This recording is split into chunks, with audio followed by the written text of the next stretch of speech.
Today is September 10th.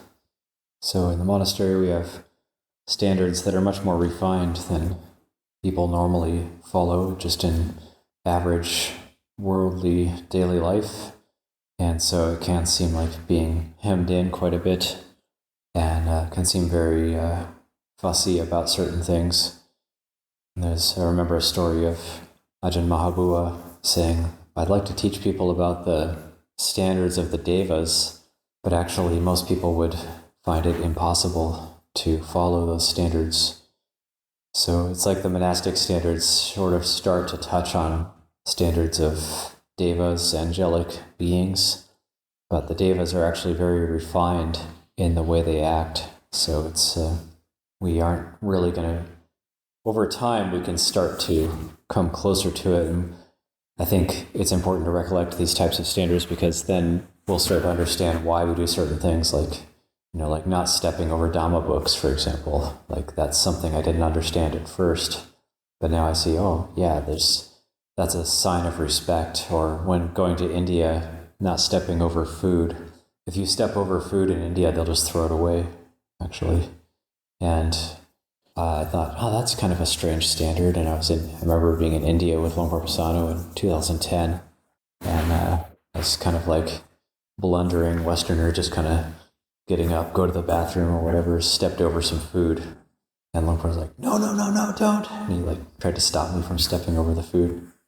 And I didn't understand at the time, why he was so strong about that. But now I definitely understand those standards and try to keep them myself. Or you'll notice somebody like Ajahn Sick not stepping over things, but just kind of creating a bit of a pathway through things. So not stepping over food, not stepping over Dhamma books, not sitting on counters, not sitting and hanging out and chatting on counters where food is. That's considered extremely disrespectful in Asia because you're putting something dirty, your bum, on a counter where you're eating something. So it's considered disrespectful to the food. So I didn't understand at first, why are people so fussy about this? But now I sort of delight in those standards, and that's starting to get close to standards of the devas.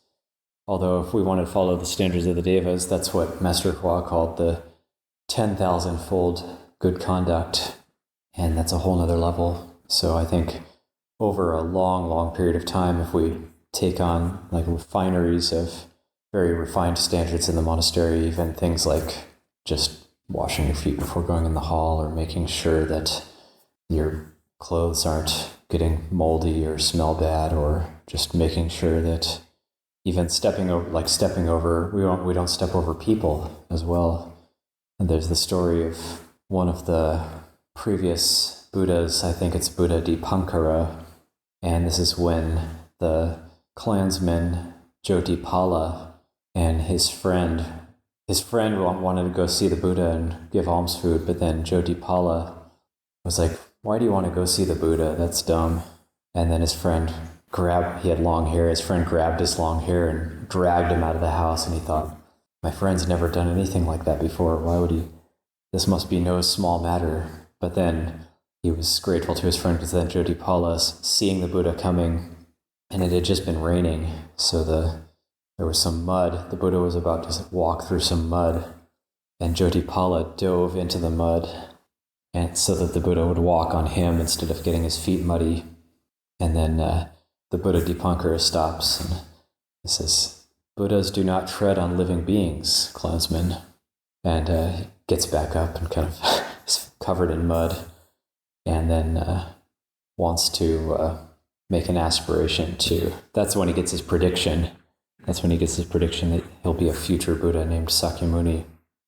So yeah, lots of different standards like this that you'll see that they come from the suttas. One is, there's another very refined one that in the suttas it says, Buddhas do not chant blessings over food. So you'll notice sometimes the Thai monks, the Wapapong monks, they won't move their bowl into the center before they chant the blessing. They'll actually leave their bowl off to the side while they're chanting the blessing. And that comes from a standard of when the Buddha goes to, there's a Brahmin who's planting crops, and then the Buddha is walking on alms round, and the Brahmin says, why don't you plow and sow as I do?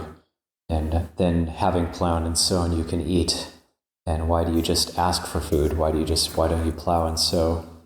And the Buddha gives these lovely verses about what he plows and sows, which is the deathless. He reaps the fruits of the deathless. And then the Brahmin is so impressed that he says, oh, well, now I want to offer you food. And the Buddha says, I cannot accept it because Buddhas do not accept food as a result of giving a teaching. Like you didn't want to give before, and I gave you a teaching, and now you want to give. But it's a principle of Buddhas that they do not accept food based on a condition like that.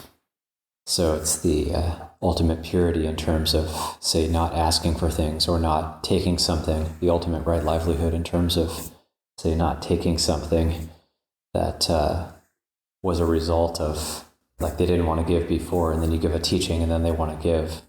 That would be considered to be against a Buddha principle. So it does get very refined, but it's based on these very profound principles.